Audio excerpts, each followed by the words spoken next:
আবারও ভয়াবহ আগুনে পুড়ে ছাই 10 থেকে 15 বিঘা গমের ফসল। ঘটনাটি ঘটেছে মুর্শিদাবাদের রানীতলা থানার অন্তর্গত কামারি মাঠপাড়া মাঠে। জানা যায়, পাশের জমিতে গমের আউর অর্থাৎ ভুসি পোড়ানোর জন্য আগুন দিয়েছিল।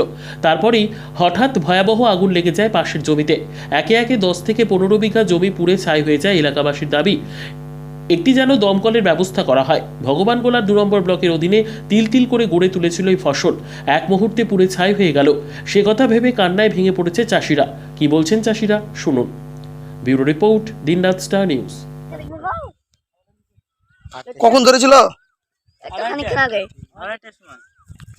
যখন ধরেছিল তখনই ফোন করেছিল। বাপ্পিদা বাড়ি ঢুকতে পারলাম না আমি যে।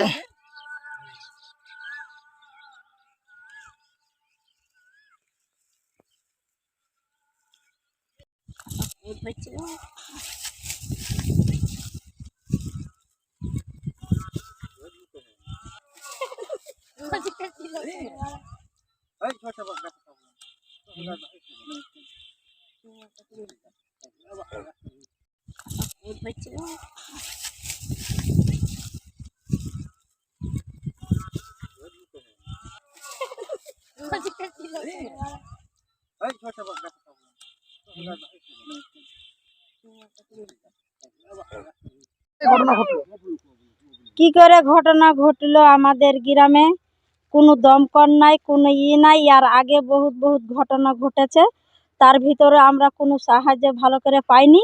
এখন আবার মাঠে বাড়িতে নাই, কি করে খেতে আগুন কে দিয়েছে, দিয়ে আমাদের গম টম পুড়ে গেছে। আমরা গরিব মানুষ, দমকলের অভাব থাকলে আমাদের হতো না। আমাদের মুর্শিদাবাদে ভগবানগোলা 2 নম্বর 2 এ একটা দমকল নাই।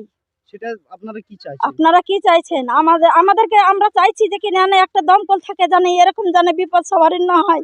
গরিব মানুষ এই গমগুলো যে পুড়ে গেল, আমরা কি করে খাবো? আচ্ছা, কতটা গম পুড়েছে? 6-7 বিঘা মতো গম পুড়েছে। ঐতিহাসিক জায়গা এটা মুর্শিদাবাদ, আর ঐতিহাসিক জায়গাতেই এই ঘটনা বারবার ঘটছে, কি করবেন?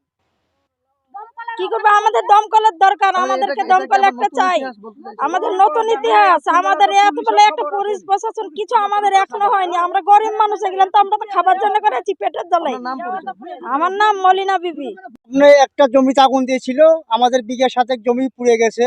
এখানে দমকল নাই, কিছু নাই, আমাদের একটা সাহায্য নাই, কিছু নাই। বারবার আগুন ধরা হচ্ছে। আচ্ছা, কতটা জমি মোটামুটি ধরেন বিঘা 10 হবে, হতো না। তা আমাদের তো সাহায্য এইসব দমকল টমকল কিছু তো নাই তো। এটা তাহলে আমাকে নতুন ইতিহাস, তাইলে আমরা কি করব? এটা কি আবার নতুন ইতিহাস? তো নতুন ইতিহাস তো এগুলা সব। কি চাইছেন? এখন চাষিদেরকে কিছু একটা ক্ষতিপূরণ, যাই হোক একটা কিছু ব্যবস্থা করতে হবে আর্থিক সরকারের। আপনার নাম পরিচয়? আমার নাম আলমগীর।